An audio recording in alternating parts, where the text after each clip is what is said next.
అధికారం అన్నది శాశ్వతం కాదన్న. మనం తీసుకుని ఒక ప్లాట్ఫామ్ ఏర్పాటు చేసుకున్నది లైఫ్ లాంగ్ అలా ఉండాలి రాజకీయాల్లో ఉన్నంత వరకు.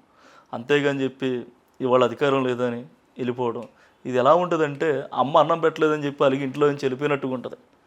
అలిగి ఇంట్లో నుంచి వెళ్ళిపోయినా సాయంత్రానికో రేపొద్దునికో ఎల్లుండికో మళ్ళీ అదే ఇంటికి రావాలి, అదే అమ్మ వండింది పెట్టింది తినాలి మనం. సో కాంగ్రెస్ పార్టీ కూడా అలాంటిదే. వీళ్ళు వెళ్తూ ఉంటారు, లీడర్లు అందరూ వెళ్తూ ఉంటారు, కానీ కాంగ్రెస్ పార్టీ లీడర్షిప్ను తయారు చేస్తుంది. లీడర్లు తయారు చేసే కంపెనీ ఒక కాంగ్రెస్ పార్టీకే సాధ్యం.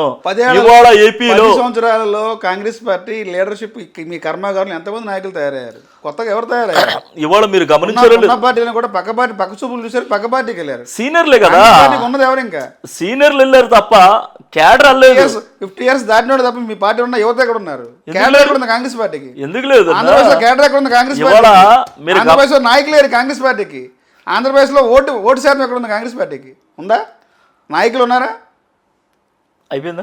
అంతా పక్క చూపులు చూసే నాయకులు వెళ్ళిపోయారు, అంతా అయిపోయారు. అయిపోయిందా? చెప్పండి.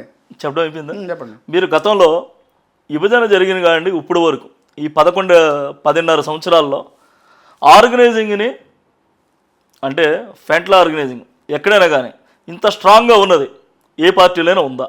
ఒక యూత్ కాంగ్రెస్ కానివ్వండి, ఎన్ఎస్వై కానివ్వండి, మహిళా కానివ్వండి, సేవాదళ్ కానివ్వండి,